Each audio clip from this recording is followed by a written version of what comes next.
pasito de un parcial de biofísica, un primer parcial de biofísica para la cátedra si sale. Y el primer punto dice, un líquido ideal ingresa por una cañería ubicada a 5 metros del suelo a una velocidad de 4 decímetros por segundo. Transcurrido cierto tiempo, egresa por otra cañería que se encuentra a 0,5 metros del suelo. Consideren régimen laminar y estacionario. 1. Determine la velocidad en centímetros por segundo con la que circula el líquido por la cañería inferior. Y fíjate que en la parte de datos tenemos más información. Tenemos la densidad del líquido, que es 1, la gravedad, la presión de la cañería superior, la presión de la cañería inferior y datos de pasaje de unidades. Entonces, vamos con el punto A primero y para eso tomemos datos. A ver, dice que el fluido ingresa por la cañería ubicada a 5 metros del suelo. Bueno, sería el estado, la parte inicial, ¿no?, del movimiento. Entonces, en un estado inicial tenemos una altura de 5 metros y una velocidad de 4 decímetros por segundo. En este tema te conviene usar el sistema de CGS, centímetro, gramo y segundo, con lo cual los metros y los decímetros los vamos a pasar a centímetro. Metro, para pasar a centímetro, podemos multiplicar por 100, ya que un metro son 100 centímetros, y me quedaría 500 centímetros. De decímetro a centímetro podemos multiplicar por 10, porque un decímetro son 10 centímetros. Así que esto me quedaría como 40 centímetros sobre segundos, ¿sí? Puedes usar pasaje de unidades dobles también, puedes hacer regla de 3 simple, lo que más cómodo te quede. Dice que después de cierto tiempo egresa por otra cañería, sería la salida o el final. Sí, pongamos salida mejor. Acá en lugar de I voy a poner E de entrada. Y en la salida tenemos una altura de 0,5 metros, una velocidad desconocida justamente es la que me están preguntando en el ejercicio. Y en la parte de datos tenemos que la presión en el caño, en la cañería superior, que era la de la entrada, es de 150.000 pascales. Y en la salida tenemos 20.000 pascales. Muy bien. En el CGS la presión se mide en varias, así que habría que hacer el pasaje. Podemos usar, por supuesto, esta equivalencia, que 1,013 por eso las 6 varias equivale a 1,013 por eso las 5 pascales. Pero fíjate que la relación es, o sea, la proporción es en 10 unidades, es decir, un pascal son 10 varias. O sea, la diferencia entre esto y esto, la proporción es en base 10. Entonces lo que podemos hacer es plantear directamente eso, que como un pascal equivale a 10 varias, multiplico por 10 bar y divido por un pascal, esto sería pasaje de unidades dobles, ¿no? Planteo una fracción que es unitaria, o sea, el numerador y denominador son equivalentes. Y de esta forma se me simplifican los pascales y multiplicando 150.000 por 10 pasé a varias la unidad. Y ahí me queda 1.500.000 varias. Y lo mismo puedo hacer acá. Por 10 varias dividido un pascal. Simplifico los pascales y hago 20.000 por 10 que me queda 200.000 varias, ¿sí?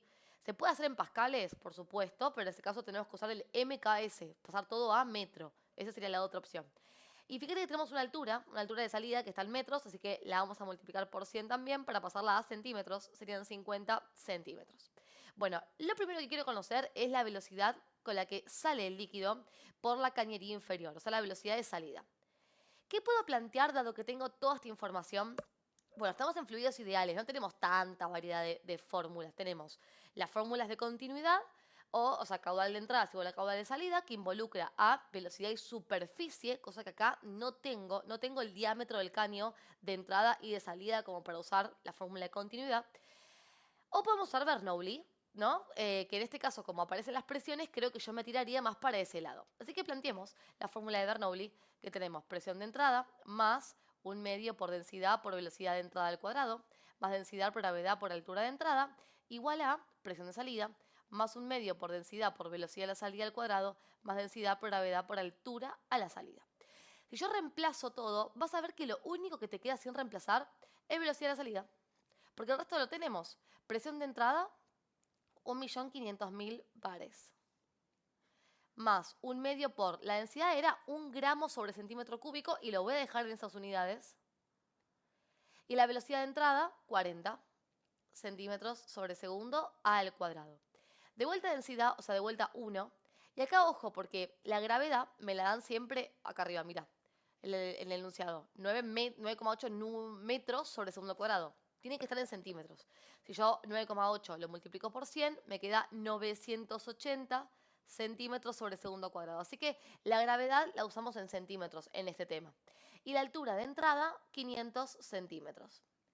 Esto es igual a la presión de salida, o sea, 200.000 bar, más 1/2 por la densidad, por velocidad de salida, que la velocidad de salida es la incógnita, así que ahí nos va a quedar como para calcular, al cuadrado.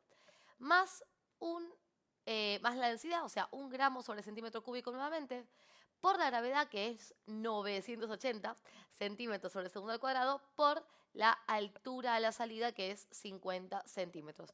Queda una unidad que es una fórmula que es un choclo, eso sin duda, pero que se puede resolver de a términos y se va achicando. Porque como yo multiplico todo esto, obtengo un término solo que me da en varias, porque gramos sobre centímetro cúbico por centímetro cuadrado sobre segundo al cuadrado es varias.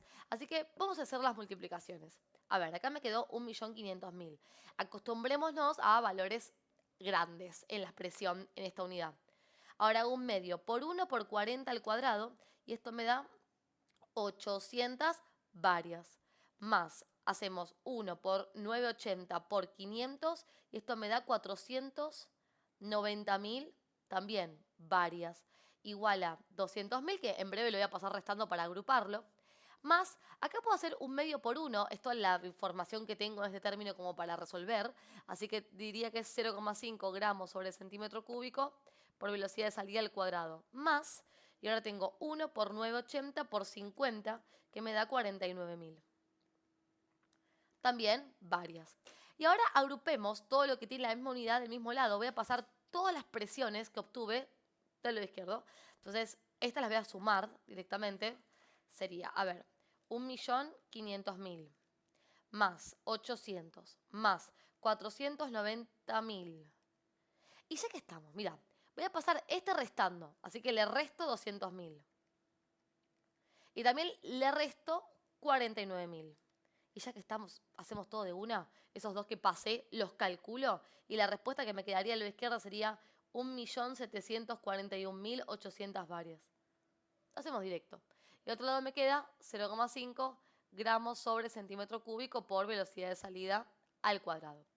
Vamos a pasar el 0,5 dividiendo y acá me parece que está bueno escribir a varias en la forma de sus unidades, del producto de las unidades que lo definen. Yo recién te comentaba que varias equivale a gramos sobre centímetro cúbico por centímetro cuadrado sobre segundo cuadrado. Bueno, creo que me conviene escribirlo así para poder simplificar luego. No digo que hay que hacerlo sí o sí, pero es súper cómodo y visual. Las unidades te guían muchísimo. Entonces, mira, yo ahora paso dividiendo el 0,5 y al haber escrito las varias en forma de producto, yo puedo simplificar esta unidad con esta unidad y me queda esta como respuesta. Eso no lo hubiéramos visto si no poníamos en lugar de varias las unidades que lo definen, ¿sí? Pero eso queda a criterio de cada uno, ¿sí? Si no sabemos que de la división entre gramos sobre centímetro, bueno, en realidad entre varias y gramos sobre centímetro cúbico, queda velocidad al cuadrado, o sea, centímetro cuadrado sobre segundo cuadrado. Bien, dicho esto, entonces resolvamos la operación. A ver, vamos a dividir por 0,5, esto va a quedar bastante grande. Queda 3.483.600 centímetros cuadrados sobre segundo cuadrado. Y ahora el cuadrado pasa como raíz cuadrada. Y la raíz cuadrada de esto es la velocidad, que me da 1.866. Vamos a redondear ahí.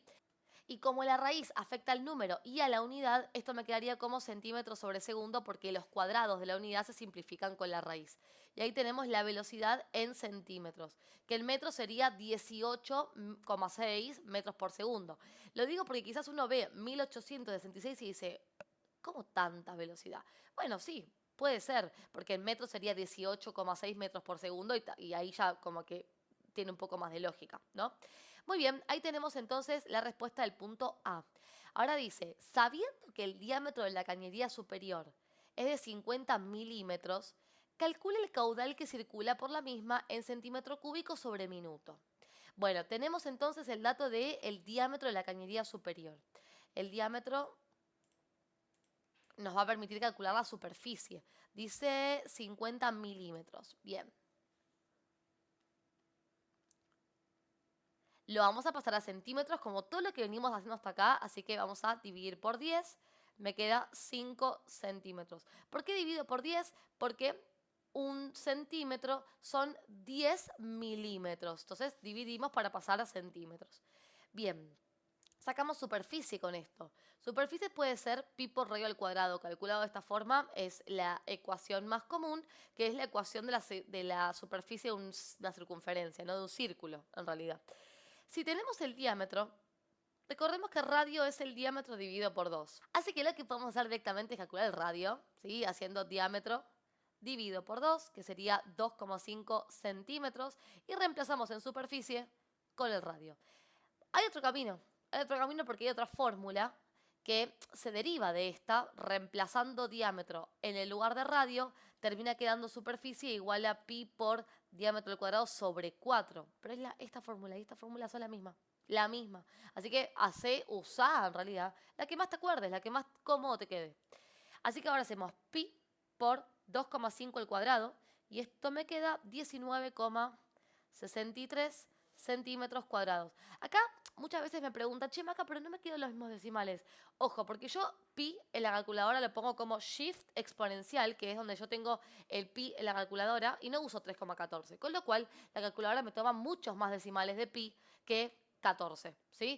Así que tengamos en cuenta eso a la hora de responder, porque no es que está mal una forma o la otra, pero sí va a diferir un poquitito los decimales de la respuesta, ¿sí? Bueno, dicho esto, entonces nos metemos a calcular caudal. Caudal se calcula como velocidad por superficie. Como esta superficie es la de la entrada, yo tengo que usar acá la velocidad en la entrada. Entonces, voy acá arriba, velocidad de la entrada era 40 centímetros por segundo, así que me queda que el caudal es igual a 40 centímetros sobre segundos por la superficie, que es 19,63 centímetros cuadrados. Multiplico y esto me da 785,4 y la unidad sería centímetro por centímetro cuadrado, centímetro cúbico. Se suman los exponentes cuando multiplicamos letras y en el denominador segundos. Ahora, ojo, porque acá la respuesta tiene que estar en sobre minuto. Centímetro cúbico está bien, pero sobre minuto.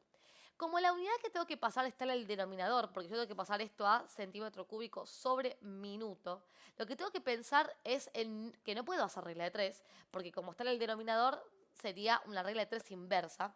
Entonces conviene usar pasaje de unidades dobles, o sea, plantear la equivalencia entre segundo y minuto y multiplicar esto por una fracción unitaria como la que hicimos más arriba con los pascales y las varias. O sea, yo voy a pensar en que un minuto equivale a 60 segundos. Entonces, tomo el dato obtenido, tomo la respuesta obtenida en realidad, esto es cúbico, y voy a multiplicar por una fracción que contiene esto en numerador y denominador. ¿En qué orden? En el que convenga. Como yo quiero cancelar segundos, simplificar segundos, me conviene escribirlo arriba para que se simplifique este segundo con este de acá. Pero además, como yo quiero minuto en el denominador, me conviene que el 1 minuto esté en el denominador. Esa es una fracción unitaria. No tiene valor 1, es verdad, porque 60 dividido 1 no es 1, pero sí es equivalente el numerador y el denominador y por eso se llaman fracciones unitarias, porque 60 segundos y 1 minuto es lo mismo. Y cuando vos dividís dos cosas iguales por dos cosas iguales, la respuesta es 1, a menos que eso sea 0, pero no estamos en el caso. Entonces lo que quiero decir es, siempre que quieras hacer un pasaje de unidades y no sepas cómo, esto te salva la vida. Porque te hace el pasaje de una. Lo que hay que estar atentos es cómo ordenar en numerador y denominador los valores de la equivalencia, ¿sí? Y ahora hago 785,4 por 60 dividido 1 y eso me da 47.124 centímetros cúbicos sobre minuto. Y listo. Ahí tenemos la respuesta del caudal de esta cañería. Y listo. Continuamos resolviendo un primer parcial de biofísica cátedra Cisale y vamos con este punto que dice: una grúa arrastro un automóvil de 1.200 kilogramos por un camino horizontal, que inicialmente se encuentra en reposo, con una fuerza de 8.000 newtons y un ángulo de 37 grados con respecto a la dirección de avance. Desprecie las fuerzas de rozamiento.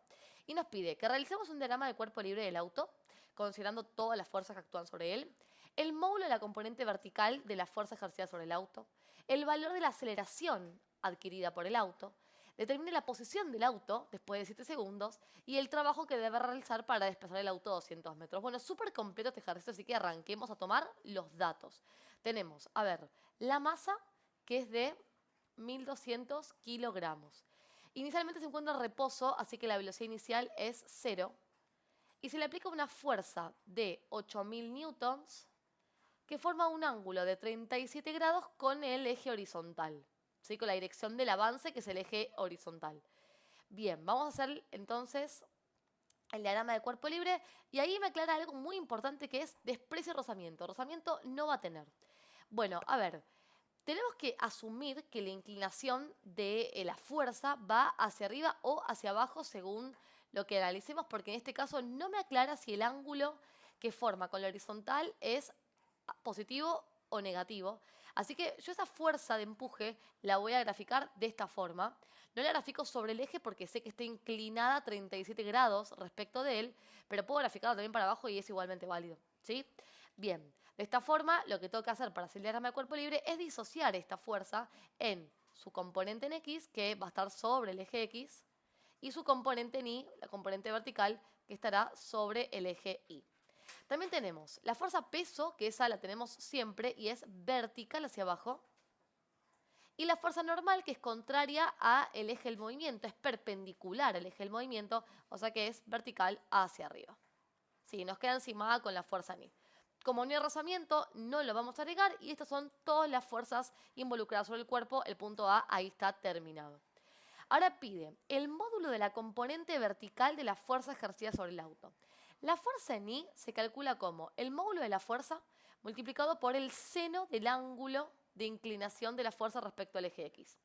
Así que el módulo de la fuerza, que es el valor de la fuerza, el valor absoluto, sin tener en cuenta la dirección, el sentido de la misma, es 8.000 newtons, me lo dijo el enunciado. Y el seno sería de 37 grados. Acá estate atenti de si tenés la calculadora en grados. Tiene que estar en grados para poder resolver este ejercicio. Hago 8.000 por el seno de 37 y esto me da... Claro, yo no la tengo. Yo les digo a ustedes, tengan la calculadora en grados y yo la tenía en radianes. Ok, vamos de vuelta. Ahora sí. Y la cuenta me da 4.814 y la unidad es newton, dado que el seno no tiene unidad, entonces se mantiene la unidad de la fuerza del módulo de la fuerza. Perfecto, listo. Igual voy a corroborar la cuenta por las dudas de vuelta, por el seno de 37. Perfecto, ese es el valor del punto B. Vamos con el C, te pide el valor de la aceleración. Bueno, a ver, ¿qué tenemos como datos para calcular aceleración? ¿Podemos calcular aceleración desde cinemática? Aceleración se calculaba como velocidad final menos velocidad inicial dividido tiempo. No tengo el tiempo, tampoco tengo la velocidad final, sé que parte del reposo la velocidad inicial es 0, pero estos dos datos me faltan. Entonces yo quizá la aceleración no la calcularía desde la cinemática, sino desde la dinámica. Sabemos que la sumatoria de fuerzas en el sentido de la dirección del movimiento es igual a masa por aceleración. A mí me parece aceleración también como para despejar. Y la dirección del movimiento es el eje X y el sentido es hacia derecha, o sea, el cuerpo se movería para aquel lado por culpa de la fuerza aplicada. Y como sobre ese eje únicamente tengo la fuerza en X, la sumatoria de fuerza sería fuerza en X, nada más. Fuerza en X igual a masa por aceleración. Si hubiera rozamiento sería fuerza en X menos fuerza de rozamiento, pero acá no lo hay. Así que yo podría reemplazar fuerza en X por su fórmula, que es fuerza por el coseno del ángulo. ¿Sí? Es como la de fuerza en Y, pero con coseno para fuerza en X. Y de acá despejar aceleración, porque yo reemplazo fuerza por 8.000 por el coseno de 37. Igual a masa, que es 1.200 kilogramos, por aceleración. Y bueno, hoy hago 8.000 por coseno 37, por coseno 37, que me queda 6.389 newtons. Y va a pasar dividiendo el 1.200 kilogramos. Acá podríamos, que me parece conveniente, reescribir newton por el producto de fórmulas que lo definen, de unidades que lo definen, perdón. porque el newton es kilogramo por metro sobre segundo al cuadrado. De esta forma puedo simplificar kilogramo con kilogramo y me queda metro sobre segundo al cuadrado. Hago entonces esto dividido en 1200 y me queda 5,32 metros sobre segundo al cuadrado la aceleración. ¿Sí? Así que se puede obtener desde la cinemática o se puede obtener desde la dinámica y eso va a depender de la cantidad de datos que tengas. Donde haya más información, ese es tu camino. ¿Sí? Punto D. La posición del auto con respecto a su punto de partida luego de 7 segundos. Bueno, vamos a calcular la distancia recorrida, porque si yo tomo el punto de partida como posición 0, el espacio recorrido va a ser la posición final. O sea que voy a calcular desplazamiento. Esto sería x igual a velocidad inicial por tiempo más un medio por aceleración por tiempo al cuadrado. Como la velocidad inicial es 0, este término se me va a ir porque 0 por tiempo me va a dar 0.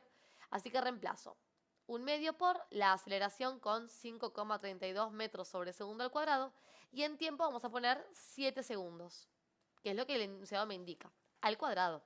Entonces sería un medio por 5,32 por 7 elevado al cuadrado. Y esto me da 130,34, 130,3 podemos redondear. Y la unidad es metro, porque segundo al cuadrado se va con segundo al cuadrado y me quedan los metros. Y esta es la posición luego de 7 segundos respecto a la posición de partida, que es donde consideramos posición 0.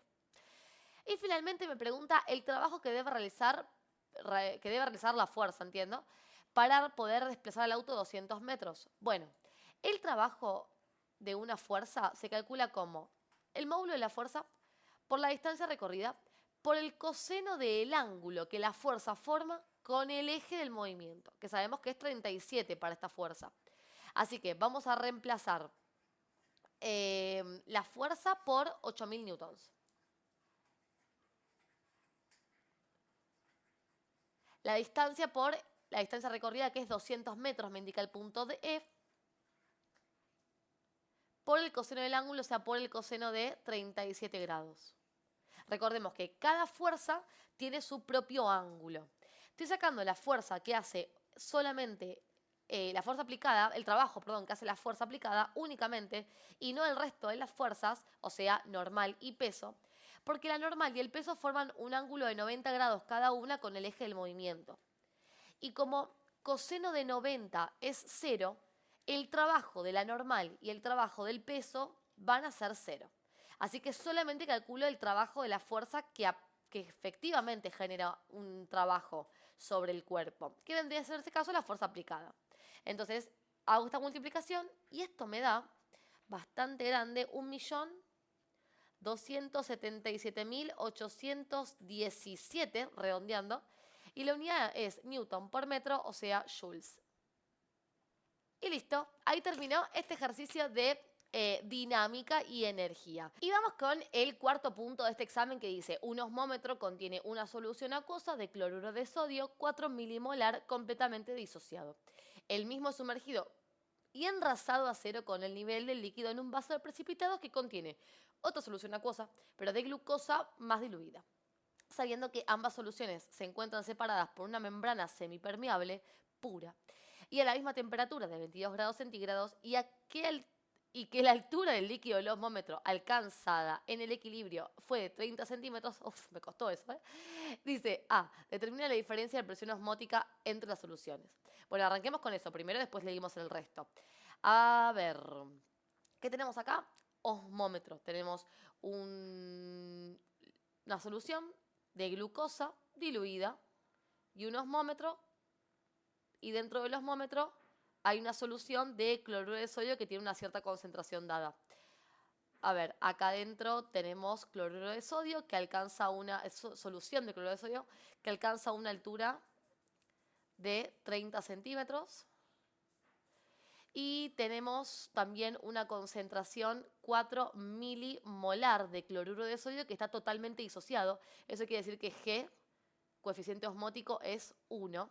Como la molécula es, la sustancia en realidad, es cloruro de sodio, entonces la cantidad de iones en la que se disocia es 2, sodio y cloro. Y todo esto que estoy notando, acordate que es muy importante para calcular la osmolaridad, que es la concentración que vamos a usar para las soluciones dentro de este sistema. Así que ya tenemos ahí los datitos respecto a la columna. Dentro de la columna tenemos la solución de cloruro de sodio. Como la membrana es semipermeable, solamente va a pasar solvente, o sea, agua en este caso, porque me parece que las soluciones son acuosas, sí, solución acuosa, solo va a pasar agua de un lado de la membrana a otro lado de la membrana, tanto de este lado como de otro hay glucosa. La concentración de la solución de glucosa no la tenemos, o sea, no es glucosa pura, es glucosa disuelta en agua, pero no tenemos qué concentración tiene. Ahora, como dice que está más diluida, sí entiendo que la concentración va a ser menor, o sea, acá dice más diluida, la concentración de la solución de glucosa va a ser menor que la de la columna de cloruro de sodio. Con lo cual entiendo que el solvente, el agua, va a pasar desde la zona de mayor concentración hasta de la zona de menor concentración a la de mayor concentración, siempre el solvente pasa de la menos concentrada a la más concentrada, justamente para diluir la solución que está más pura y lograr equiparar la diferencia de presión osmótica que se genera por la diferencia de osmolaridades, o sea, de concentraciones. Y va a pasar solvente hasta que suceda que la presión hidrostática equipare a la variación de presión osmótica. Y esto es importante tenerlo en cuenta porque, por ejemplo, cuando a mí me preguntan en el punto A, determina la diferencia de presión osmótica, yo puedo pensarlo desde dos lugares. Primero, plantear que la variación de presión osmótica es igual a la variación de osmolaridad, o sea, la variación de las concentraciones, por R por la temperatura, dato que no tomé, pero tenemos. Hay que pasarlo a Kelvin sumando 273, o sea, es una temperatura de 295 Kelvin. Y digo, bueno, podría usar esta fórmula, pero no tengo la variación de osmolaridades porque sería la resta entre las osmolaridades. Y la del cloruro de sodio no la tengo, pero la puedo construir a través de toda esta información, pero la de la glucosa directamente no la tengo. Así que este dato me falta y no sé si puedo ir a buscarlo, la verdad, porque ¿cómo calculo una concentración si no es también con esa fórmula? Entonces, ahí viene el concepto de presión hidrostática.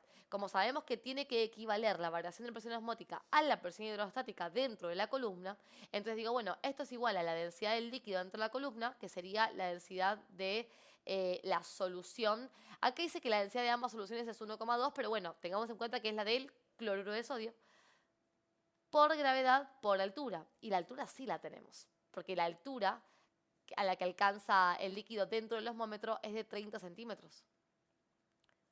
Como tengo la altura, entonces, creo que nos conviene más, y la densidad, nos conviene usar esta fórmula para calcular presión hidrostática, que al fin y al cabo es la variación de presión osmótica. ¿Sí? Entonces, reemplazo. Densidad del líquido, 1,2 gramos sobre mililitro. Mililitro es lo mismo que centímetro cúbico, así que centímetro cúbico. La gravedad, como estamos usando el CGS, va a ser 980 centímetros sobre segundo al cuadrado. No usamos 9,8 porque estamos usando centímetros en lugar de metros. Y altura 30 centímetros. Muy bien, esto nos va a dar entonces la variación de presión osmótica. Sería 1,2 por 980 por 30. Esto me da 35.280. ¿Y te acordás que en el primer video ya usamos esta fórmula y dijimos que gramos sobre centímetro cúbico por centímetro sobre un cuadrado por centímetro es varias? Bueno, esto es varias, ¿sí? En realidad, cuando hicimos el ejercicio de Bernoulli del punto 1, yo te dije que gramos sobre centímetro cúbico por centímetro cuadrado sobre segundo cuadrado es varias. Es esto mismo, ¿sí? Centímetro por centímetro es centímetro al cuadrado. Aunque se mide en atmósferas. La presión osmótica la vamos a medirla en atmósferas, así que vamos a hacer el pasaje. Acá tenemos la relación una atmósfera, a ver si puedo poner un color más claro. Ahí va. Una atmósfera equivale a todas estas expresiones. Como mi pasaje es entre atmósferas y varias, usaré la relación que una atmósfera equivale a 1,013 por 10 a la 6 varias. Y puedo hacer regla de 3 o puedo usar fracciones unitarias, como quiera. Yo voy a usar fracciones unitarias, que es lo que vengo usando a lo largo de toda esta clase. Así que voy a multiplicar por una atmósfera y dividir por 1,013 por 10 a la 6. Como siempre te explico, planteo en la fracción la equivalencia entre las unidades que quiero y las pongo en ese orden para poder simplificar y que en el numerador me quede la unidad a la que yo quiero llegar. Y ahora hago la cuenta, 35.280 por 1 dividido 1,013 exponencial 6. Acordate que esto lo vas a hacer con la tecla EXP. No pongas por 10 elevado porque si no tendrás que usar paréntesis, la calculadora te va, en vez de dividir por ese término, te va a multiplicar, ¿sí? Así que ojo con eso. Y esto me queda 0,0348 atmósferas. Esta va a ser la variación de presión osmótica. ¿Sí? Listo. Punto A, terminado. En el B dice, determine la concentración de la solución de glucosa en milimolar. Bueno, ahí es donde yo usaría la fórmula de variación de presión osmótica, dado que contiene la variación de osmolaridades.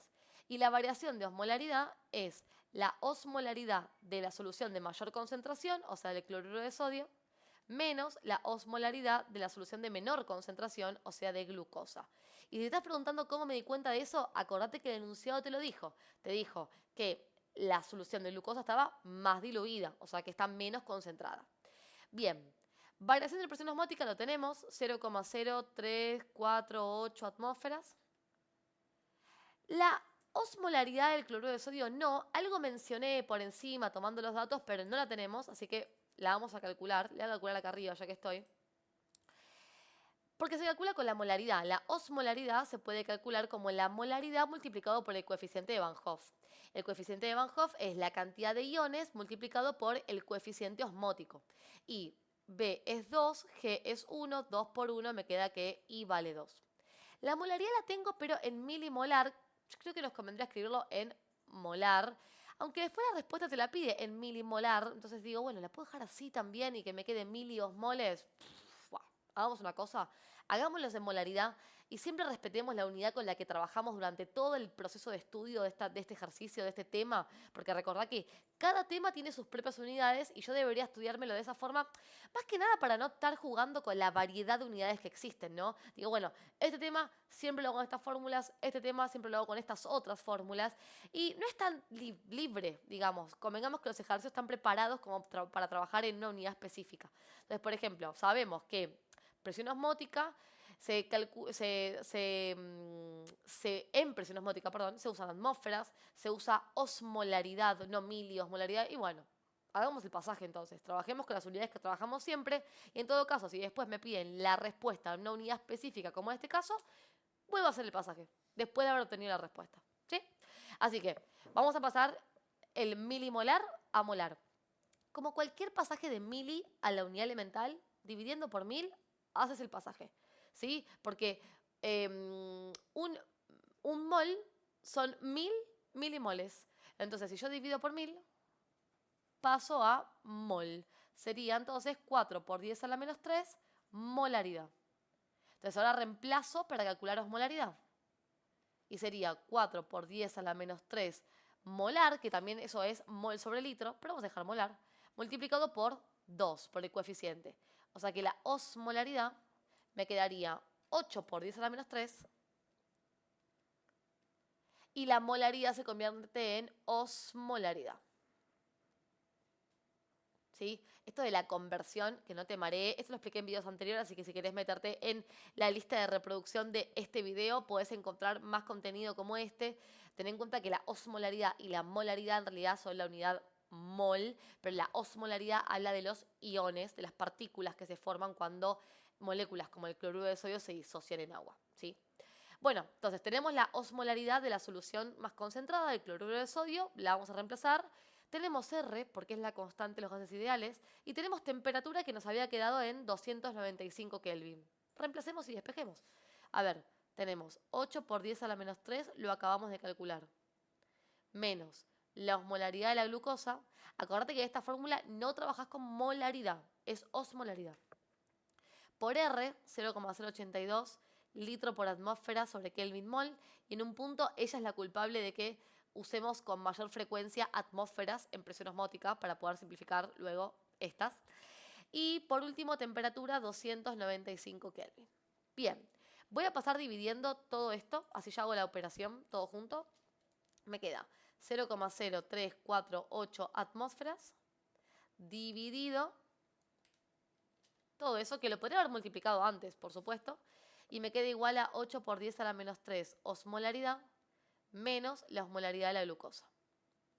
Y entonces esto sería 0,0348 dividido 0,082 por 295.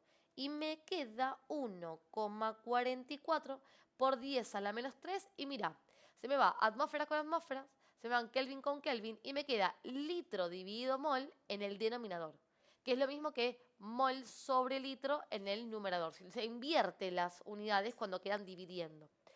Pero mol sobre litro es la molaridad o bien la osmolaridad. Como acá la unidad a la que queda igualada es osmolaridad, bueno, voy a sustituir esto que me quedó por osmolaridad, que es también mol sobre litro. Así que ahora solamente me queda despejar. ¿Cómo despejo esto? Bueno, hay varios caminos. Por ejemplo, una opción es pasar este sumando para que me quede positivo, ¿sí? 1,44 por 10 a la menos 3 osmolar menos la osmolaridad de la glucosa, que es mi búsqueda, es igual a 8 por 10 a la menos 3, más, paso sumando, más, ¿no? Y luego esto lo paso restando. Y me queda que la osmolaridad de la glucosa es igual a 8 por 10 a la menos 3 osmoles menos 1,44 por 10 a la menos 3 osmoles, y todo esto que digo osmoles es sobre litro, ¿no? La osmolaridad. Y hagamos 8 por 10 a la menos 3 menos 1,44 por 10 a la menos 3 y nos queda una concentración osmolar de 6,56 por 10 a la menos 3 osmoles. ¿Esta es la respuesta? Casi. Porque en realidad me piden la concentración en milimolar. O sea que primero hay que pasarlo a molaridad. Y antes vimos que la osmolaridad es igual a la molaridad multiplicado por I. Y el I es propio de cada solución. Para el cloruro de sodio dio 2. Pero para glucosa, como es un compuesto orgánico, I es igual a 1. Recordemos que lo que estamos despejando es la concentración de la glucosa. Y cualquier compuesto orgánico tiene coeficiente 1. Con lo cual, la osmolaridad va a ser igual siempre a la molaridad. Si yo reemplazo osmolaridad por el valor obtenido, entonces lo que estoy obteniendo es la molaridad, que es lo que me pide el ejercicio. Entonces lo voy a copiar como 6,56 por 10 a la menos 3 molar. Esa va a ser la concentración molar de esta solución.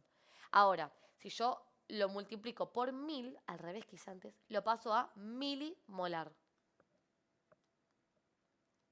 O sea que la respuesta sería 6,56 milimolar. ¿Ves que obtuve la respuesta en la unidad que usamos siempre y después hice el pasaje? Me parece que eso es mucho más cómodo que andar especulando con el uso de unidades que no son las a las que estamos acostumbrados. Y ahí tenemos el punto B. Y finalmente dice, si en el vaso de precipitados, en lugar de la solución acuosa de glucosa más diluida, se hubiese colocado agua destilada, indique qué hubiese ocurrido con la altura del líquido en la columna del osmómetro. O sea, la idea es la misma que esta, pero ahora en vez de haber glucosa, hay agua. Y la concentración del agua es 0. Entonces, partamos de acá. Partamos desde este análisis. Y tengamos en cuenta también esto, ¿no? Y tengamos en cuenta que estas dos cosas son equivalentes.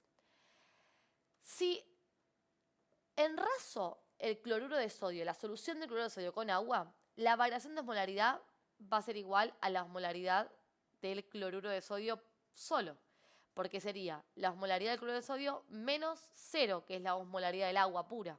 Así que nos quedaría específicamente esta osmolaridad. Entonces, ponete a pensar que si yo lo comparo con este, porque la idea del punto C es justamente comparar, a ver qué pasa con la altura. ¿Va a ser mayor a 30? ¿Va a ser igual a 30? ¿Va a ser menor que 30? Bueno, entonces, ya de por sí la variación de osmolaridad va a aumentar, porque acá era la resta entre dos cosas que no eran 0.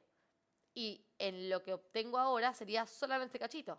Si a esto no le resto esto, entonces este término va a dar un valor mayor que en el del ejemplo original. Así que de por sí sabemos que aumenta la variación de osmolaridad, porque es full la osmolaridad de cloruro de sodio ese valor. Con lo cual, como este dato y la presión osmótica, la variación de presión osmótica son directamente proporcionales, al aumentar la variación de osmolaridad, aumenta la variación de presión osmótica. O sea, aumenta la presión hidrostática, ya que estas dos son iguales. Y presión hidrostática con altura también son directamente proporcionales. Fíjate que están de los dos lados de la igualdad a la misma altura. Lo mismo que pasó con la variación de osmolaridad y la variación de presión osmótica. Eso los hace directamente proporcionales. Entonces, si aumenta la presión hidrostática, aumenta la altura a la que alcanza el líquido. Así que acá me preguntaban, indique qué hubiese ocurrido con la altura del líquido. La altura del líquido habría aumentado. Esa es la respuesta del C. Y bueno, hasta acá la resolución de este examen. Te voy a dejar en comentarios el link con el Drive de acceso a esto para que lo puedas imprimir si querés. Espero que te haya gustado mucho la clase y si es así, ya sabes, me puedes dejar un comentario, un me gusta, sé escribirte a mi canal que me ayuda un montón. Y te cuento que para esta materia tengo un curso en videos para preparar la materia completa desde cero con acompañamiento conmigo por WhatsApp para que me preguntes lo que quieras cuando quieras. Y está todo ejemplificado con ejercicios de exámenes. O sea, ejercicios como estos que vimos en esta clase ya te habrían aparecido en mi curso. Y ese link también te lo voy a dejar en la descripción de este video para que accedas, chusmees, a ver si te gusta y quizás te sirve para este primer parcial o también para el segundo o incluso para tu final. Nos vemos en la próxima clase.